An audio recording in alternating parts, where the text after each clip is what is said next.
The backup dress was even more beautiful than Charlotte's original outfit. It was a soft pink color with delicate silver embroidery that caught the light perfectly. As Mrs. Peterson helped her change, Charlotte felt like she was putting on confidence along with the new clothes. "You look absolutely radiant," Mrs. Peterson said as she adjusted Charlotte's tiara. "Are you ready to go back and show everyone what a true princess looks like?" Charlotte nodded, and this time she meant it. The break on the balcony and Sergeant William's kind words had changed everything for her. She still felt a little nervous, but it was a different kind of nervousness now, more like excitement than fear. As they walked back toward the ballroom, Charlotte held her head higher. The hallway that had seemed so intimidating before now felt familiar and welcoming. She was still the same 8-year-old girl, but she felt different inside. When they reached the ballroom doors, Sergeant Williams was back at his post. He gave Charlotte an encouraging wink that made her smile. "Ready, Your Royal Highness?" he asked quietly. "Ready," Charlotte replied with confidence she didn't know she possessed. As Charlotte entered the ballroom for the second time that evening, several guests noticed her return. Her parents looked up from their conversation with the French president and his wife. Princess Catherine's face lit up with relief and pride when she saw her daughter looking so much more comfortable. Charlotte walked to her table with steady steps, her pink dress flowing gracefully behind her. Madame du Bois clapped her hands together softly when she saw her. "Oh, ma chérie, you look magnificent," the French diplomat's wife exclaimed. "Pink is definitely your color." Lord Pemberton stood politely as Charlotte returned to her seat. "Welcome back, Your Royal Highness. I hope you're feeling better." "Much better, thank you," Charlotte replied clearly. Her voice was strong now, not the whisper it had been before. The dinner was in its final stage, with coffee and small sweets being served. Charlotte had missed the main dessert course, but that was perfectly fine with her, considering how the chocolate cake had ended up on her first dress. As she settled back into her chair, Charlotte realized that the atmosphere in the ballroom felt completely different to her now. The same conversations were happening, the same music was playing, and the same people were there, but she no longer felt overwhelmed by it all. Instead, she felt like she belonged. Madame du Bois leaned over to her with a conspiratorial whisper. "Would you like to know something? When I was about your age, I attended a very important dinner in Paris. I was so nervous that I accidentally put salt in my coffee instead of sugar and drank the whole cup without realizing it." Charlotte giggled at this story. "Did it taste terrible?" "Awful," Madame du Bois laughed. "But my grandmother told me that the most elegant ladies are those who can laugh at themselves when silly things happen. From that day on, I never worried so much about making little mistakes." This conversation helped Charlotte realize that everyone around her understood what it was like to feel nervous at important events. She wasn't alone in her feelings, and she wasn't expected to be perfect. When the French president stood up to give his final remarks of the evening, Charlotte listened carefully to his words about friendship between countries and how important it was for young people to learn about different cultures. She found herself genuinely interested in what he was saying, rather than just worried about how she appeared to others. After his speech, there was a tradition where the youngest member of the British royal family present would present a small gift to the visiting dignitary. Charlotte had practiced this moment many times, but in her earlier nervousness, she had completely forgotten about it. Now, as Mrs. Peterson approached with a beautifully wrapped package, Charlotte remembered her special role in the evening. The gift was a book of British poetry, specially bound with both countries' emblems on the cover. Standing up from her chair, Charlotte felt all eyes in the room turned to her. But this time, instead of making her want to hide, the attention felt respectful and encouraging. She walked steadily to where the French president stood, her pink dress trailing elegantly behind her.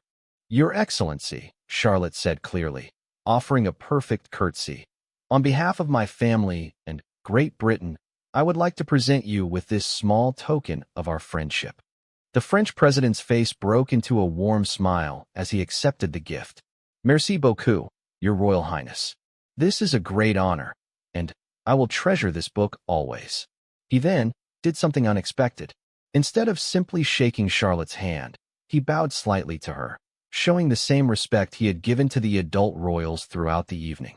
This gesture made Charlotte feel truly acknowledged as an important part of the diplomatic proceedings. The ballroom erupted in gentle applause, and Charlotte felt a surge of pride and accomplishment. She had done it. She had represented her country with dignity and grace, just as she had been taught. As she returned to her table, Charlotte caught sight of Sergeant Williams near the wall. He was smiling proudly and gave her a small, discreet thumbs up. She knew that without his kindness and encouragement, this moment of triumph might never have happened. Her parents approached her table as the evening began to wind down. Prince William placed a gentle hand on Charlotte's shoulder. "We are so proud of you," he said softly. "You handled tonight beautifully, especially the gift presentation. That was perfectly done." Princess Catherine knelt beside Charlotte's chair. "I know tonight was challenging, sweetheart, but you showed real courage and grace. That's what being a princess is really about." Charlotte felt warm happiness spreading through her entire body. The evening that had started as her worst nightmare had transformed into something she would remember proudly for the rest of her life. As guests began to leave the ballroom, many stopped by Charlotte's table to say goodbye and compliment her on her poise during the gift ceremony. The French president's wife even asked if Charlotte might like to visit them in Paris someday, which made Charlotte's eyes light up with excitement. When the formal part of the evening ended, Charlotte found herself standing once again near the ballroom doors where her adventure had begun. Sergeant Williams was there, maintaining his professional posture, but with kind eyes that showed his pleasure at Charlotte's success. "How do you feel now, Your Royal Highness?" he asked quietly. Charlotte thought for a moment before answering. "I feel like I learned something important tonight," she said thoughtfully. "I learned that making mistakes doesn't make you a failure. It just makes you human. And I learned that there are always people ready to help when you need it." Sergeant Williams nodded approvingly. "Those are very wise lessons. And I learned something tonight too." "What did you learn?" Charlotte asked curiously. "I learned that sometimes the best part of my job isn't protecting the palace from strangers. Sometimes it's helping a young princess discover how brave and capable she already was." Charlotte beamed at this compliment. She knew she would never forget Sergeant Williams and how he had helped her through her difficult moment. As the palace staff began cleaning up after the successful state dinner, Charlotte walked with her parents back to the family quarters. The long hallway that had seemed so intimidating a few hours earlier now felt like home. "Next time will be easier," Princess Catherine assured her as they reached Charlotte's room. Charlotte smiled as Mrs. Peterson helped her out of her beautiful pink dress. "I think so too," she agreed. "And if it's not, I know there are people who will help me through it." That night, as Charlotte lay in her bed thinking about everything that had happened, she realized that she had discovered something important about herself. She was stronger than she had thought, braver than she had believed, and more capable than she had imagined. The state dinner had taught her that being a princess wasn't about being perfect. It was about caring for others, representing her country with honor, and having the courage to keep trying even when things went wrong. Most importantly, it was about accepting help when it was offered and showing kindness to others who might be struggling just as she had been. As she drifted off to sleep, Charlotte smiled thinking about all the future events she would attend. She was no longer afraid of making mistakes or worried about being perfect. She had learned that true grace came from how you handled difficulties, and true strength came from asking for help when you needed it. From that night forward, Charlotte approached all her royal duties with confidence and joy. And whenever she saw Sergeant Williams during her daily life at the palace, she always remembered to thank him for showing her that sometimes the most important thing a person can do is simply be kind to someone who needs it. The state dinner had been a success in ways that no one had expected, not just because of the diplomatic achievements or the beautiful ceremony, but because a young princess had learned that she had everything she needed inside herself to fulfill her royal destiny. She just needed someone to help her remember that when she forgot to. Sergeant Williams watched Princess Charlotte from his position near the ballroom wall. 20 years of palace service had taught him to notice when someone needed help, even when they couldn't ask for it. The young princess was clearly struggling, and his heart went out to her. He had seen this before with other young royals during their first public events. The pressure to be perfect in front of so many important people could overwhelm even adults, let alone an 8-year-old child. Charlotte's shaking hands and the tears she was trying to hide told him everything he needed to know. Making a decision that went against normal protocol, Sergeant Williams quietly stepped away from his post. He moved carefully around the edge of the ballroom, staying in the shadows so as not to disturb the ongoing dinner. His goal was to reach Charlotte without drawing attention to her distress. As he approached Charlotte's table, he caught the eye of Mrs. Peterson, who was seated at a nearby table for staff members. The nanny had also noticed Charlotte's difficulties, but wasn't sure how to help without causing more of a scene. She nodded gratefully when she saw Sergeant Williams approaching. The chocolate cake incident had left Charlotte feeling completely defeated. She sat in her chair, trying not to let the tears fall while chocolate stains spread across her special dress. Conversations continued around her, but she felt isolated and embarrassed. Some guests pretended not to notice her mishap, while others whispered sympathetically to each other. Madame Du Bois, the kind French diplomat's wife sitting next to Charlotte, had been trying to comfort her. "Do not worry, little princess," she said softly in her accented English. "These things happen to everyone. Even I spilled wine on myself at my first important dinner." But Charlotte couldn't be consoled. She felt like she had failed her family and her country. All the preparation, all the lessons in proper behavior, and she still couldn't manage a simple dinner without making mistakes. That's when she heard a familiar voice behind her chair. "Your Royal Highness," Sergeant Williams said quietly. "Might I have a word with you?" Charlotte looked up, surprised to see the kind guard from the doorway, now standing beside her table. His presence was immediately comforting, like seeing a friendly face in a crowd of strangers. "Of course," she managed to say, her voice small and shaky. Sergeant Williams glanced around the ballroom. The dinner was in full swing, with guests engaged in conversations, and the French president telling an amusing story that had many people laughing. This seemed like the perfect moment for a quiet intervention. "Would you like to step outside for just a moment?" he suggested gently. "Perhaps some fresh air would help." Charlotte nodded gratefully. She desperately wanted to escape the ballroom, even if just for a few minutes. Sergeant Williams spoke briefly to Mrs. Peterson, who quickly came over to accompany them. "We'll just step onto the balcony for a moment," Mrs. Peterson explained to Lord Pemberton, who had noticed their movement. "The princess needs a brief break." Lord Pemberton, who was a grandfather himself, nodded understandingly. "Of course. Take all the time you need." Sergeant Williams led Charlotte and Mrs. Peterson to a side door that opened onto a small balcony overlooking the palace gardens. The cool evening air felt wonderful after the warm, crowded ballroom. Charlotte could still hear the dinner conversation through the glass doors, but it seemed much quieter and less overwhelming out here. The balcony was peaceful, lit by soft garden lights below.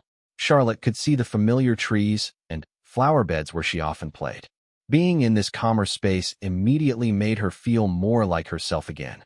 "Better?" asked Sergeant Williams with a gentle smile. Charlotte nodded, wiping her eyes with a handkerchief Mrs. Peterson offered her. "I'm making such a mess of everything," she said sadly. "I've spilled things and dropped things, and now I have chocolate all over my dress. Everyone must think I'm terrible at being a princess." Sergeant Williams knelt down so he could look directly into Charlotte's eyes, just as he had done earlier by the ballroom doors. "Your Royal Highness, can I tell you something important?" Charlotte nodded eagerly. "Being a princess isn't about being perfect. It's about caring for people and trying your best, even when things are difficult. And you know what? You've been doing both of those things beautifully tonight." Charlotte looked confused. "But I've made so many mistakes." "Have you?"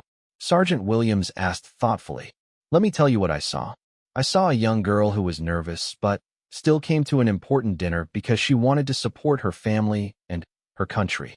I saw someone who was polite to everyone she met, even when she was feeling scared. I saw a princess who was kind to Madame Du Bois and respectful to Lord Pemberton, even though her hands were shaking." Charlotte hadn't thought about it that way. She had been so focused on her mistakes that she hadn't noticed the things she had done right. Mrs.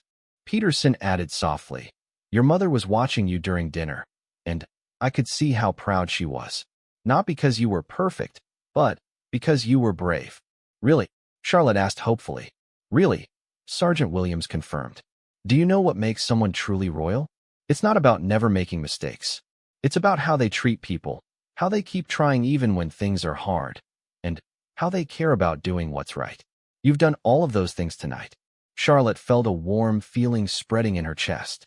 The tears were drying on her cheeks, and her breathing was becoming more normal. "But what about my dress?" she asked, looking down at the chocolate stains. Sergeant Williams chuckled. "Would you like to know a secret about royal events?"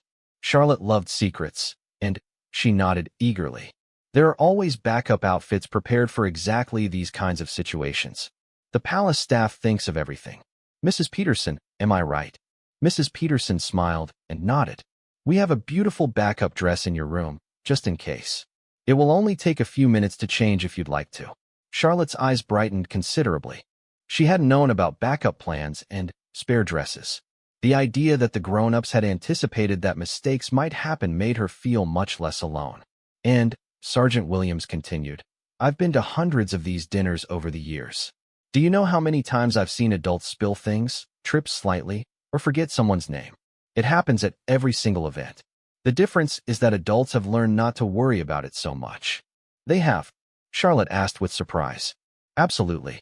Your grandfather, King Charles, once told me about a dinner where he accidentally called the president of Italy by the wrong name 3 times in one conversation. They still became good friends afterward." This story made Charlotte giggle for the first time all evening. The idea of her very proper grandfather making such a mistake seemed impossible, but it also made her feel better about her own mishaps. "The most important thing," Mrs. Peterson added, "is how you handle yourself when things go wrong. And you've been handling everything very well. You didn't get angry or upset with anyone else. You kept trying to do your best. That's what real princesses do." Charlotte stood up straighter. She was starting to remember why she had wanted to attend this dinner in the first place. It wasn't just about following rules and using the right fork. It was about representing her family and showing respect to their guests from France. "Would you like to go back inside?" Sergeant Williams asked. "Or would you prefer to change your dress first?" Charlotte thought for a moment. She felt much calmer now, and the idea of a clean, chocolate-free dress was very appealing. But she also didn't want to miss too much of the dinner. "Could I change quickly and then come back?" she asked. "Of course," Mrs. Peterson said. "The dinner will continue for at least another hour. You have plenty of time." As they prepared to leave the peaceful balcony, Charlotte turned to Sergeant Williams. "Thank you for helping me," she said sincerely. "You didn't have to leave your post." Sergeant Williams smiled warmly. "Your Royal Highness, helping people is the most important part of my job, whether that's protecting the palace or making sure a young princess knows she's doing wonderfully." Charlotte felt like a different person as they walked back through the palace corridors toward her room. The same portraits that had seemed intimidating earlier now looked friendly and encouraging. She began to think that maybe, just maybe, she could finish this dinner successfully after all. The grand ballroom of Buckingham Palace gleamed under thousands of crystal lights. Every surface sparkled with gold and silver decorations. Tonight was special. The President of France was visiting, and this would be Princess Charlotte's first official state dinner at just 8 years old. Charlotte stood in her bedroom, looking at herself in the tall mirror. Her navy blue dress with tiny diamonds sewn into the fabric made her look grown up.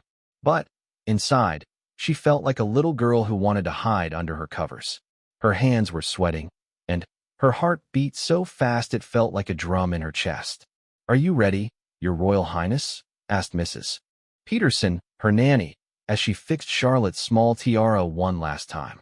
Charlotte nodded, but her voice came out as a whisper. "I think so." The truth was, she wasn't ready at all.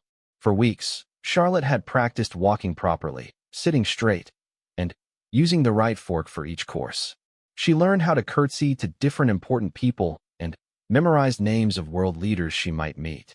But knowing all these things in her quiet room was very different from doing them in front of hundreds of strangers. Her mother, the Princess of Wales, had explained that this dinner was important for Britain's friendship with France. Charlotte understood that she represented her country tonight, just like her parents and grandfather, King Charles. The weight of that responsibility felt heavy on her small shoulders. As they walked down the long palace hallway, Charlotte's legs felt shaky. The carpet beneath her feet was so thick and red, and portraits of past kings and queens looked down at her from golden frames. She wondered if they had been nervous at their first state dinners too. "Remember," Mrs. Peterson said softly, Just be yourself. Everyone knows you're still learning. But Charlotte wasn't sure that made her feel better. What if she forgot to stand when someone important entered? What if she used the wrong spoon? What if she said something silly and embarrassed her whole family? The ballroom doors stood ahead of them, tall and imposing. Through the gap at the bottom, Charlotte could see the light from inside and hear the sound of many people talking and laughing. Her stomach felt like it was full of butterflies trying to escape. Two guards in their red uniforms stood beside the doors. One of them, a tall man with kind eyes and graying hair, noticed Charlotte hesitating. His name tag read Sergeant Williams, and he had been working at the palace for 20 years. "Good evening, Your Royal Highness," he said with a gentle smile and a proper bow. Charlotte managed a small smile back. She liked Sergeant Williams. He always waved at her when she played in the palace gardens, and sometimes he would tell her interesting stories about the birds that lived there. "Are you excited for tonight?" he asked quietly. Charlotte wanted to say yes, but instead, she bit her lip and shook her head honestly. "I'm scared," she whispered. Sergeant Williams knelt down so he was at her eye level. "You know what? I was scared at my first big royal event too. Would you like to know a secret?" Charlotte nodded eagerly. "Even your grandmother, Queen Elizabeth, told me once that she felt nervous before important events, even after doing them for many years. Being nervous means you care about doing well, and that's a good thing." This made Charlotte feel a little better, but her hands were still shaking. Inside the ballroom, the scene was magnificent but overwhelming. 200 guests dressed in their finest clothes stood around elegant tables decorated with white roses and golden candlesticks. The French president and his wife were already there, talking with King Charles and Queen Camilla. Charlotte's parents, Prince William and Princess Catherine, were greeting other important guests. The palace staff had spent days preparing for this evening. The chefs had created a special menu featuring both British and French dishes. The finest china, crystal glasses, and silver cutlery were perfectly placed on each table. Musicians played soft classical music in the corner. As Charlotte entered with Mrs. Peterson, many people turned to look at her. She could hear whispers of how sweet she looks, and she's growing up so beautifully. But instead of making her proud, the attention made her feel like running away. Her assigned seat was between a French diplomat's wife, Madame du Bois, who spoke with a strong accent, and Lord Pemberton, an elderly British lord who seemed very serious. Charlotte sat down carefully, remembering to keep her back straight and her hands in her lap. Madame du Bois smiled warmly at Charlotte. "Bonsoir, Your Royal Highness. You look absolutely lovely tonight." "Thank you," Charlotte replied politely, but her voice was still very quiet. As the first course arrived, a delicate soup served in beautiful bowls, Charlotte realized she couldn't remember which spoon to use. There were so many pieces of silverware around her plate. She had practiced this dozens of times, but now her mind was blank. She watched the adults around her, trying to copy what they did. Madame du Bois noticed Charlotte's hesitation and quietly picked up the correct spoon, giving Charlotte a helpful wink. But as Charlotte lifted her spoon, her hand was shaking so much that a few drops of soup spilled onto the pristine white tablecloth. She felt her cheeks turn red with embarrassment. Several people nearby noticed, and Charlotte wished she could disappear. The evening continued, but Charlotte found it hard to enjoy anything. During the main course, she accidentally knocked over her water glass while reaching for her bread. The crystal glass made a loud noise as it hit the plate, and water spread across the table. "Oh no," Charlotte whispered, her eyes filling with tears. Staff members quickly cleaned up the mess with professional efficiency, acting like nothing had happened. But Charlotte felt terrible. She was supposed to represent her family and her country with grace and dignity, but instead, she was making mistakes. Lord Pemberton, sitting next to her, tried to make conversation. "Do you enjoy school, Your Royal Highness?" Charlotte nodded, but found it hard to speak. Her throat felt tight, and she was fighting back tears. The noise of the ballroom seemed to get louder, the clinking of glasses, the conversations in multiple languages, the footsteps of waiters moving around. As the evening went on, Charlotte's nervousness grew worse instead of better. During the speech portion of the dinner, when the French president stood up to talk about friendship between nations, Charlotte was supposed to sit quietly pay attention. But she couldn't focus on his words. Her hands continued to shake, and she kept thinking about all the people watching her. When it came time for her father, Prince William, to give a reply speech, Charlotte tried to smile proudly like she was supposed to. But the smile felt fake on her face, and she worried that everyone could tell how uncomfortable she was. The worst moment came during dessert. A magnificent chocolate cake decorated with both British and French flags was being served. As the waiter placed Charlotte's piece in front of her, she accidentally bumped his arm with her elbow. The cake slid off the plate and landed on her beautiful dress, leaving chocolate stains on the fabric her mother had specially chosen for this important night. Charlotte's face turned bright red, and this time, she couldn't hold back her tears. Several guests turned to look, including some photographers who were documenting the event. She felt humiliated and wanted to run from the room, but she knew she couldn't leave without permission. That's when Sergeant Williams, who had been standing quietly near the wall as part of the security detail, noticed Charlotte's distress. He could see that the young princess was overwhelmed and struggling. Despite protocol that usually required guards to remain in their positions, he knew something needed to be done.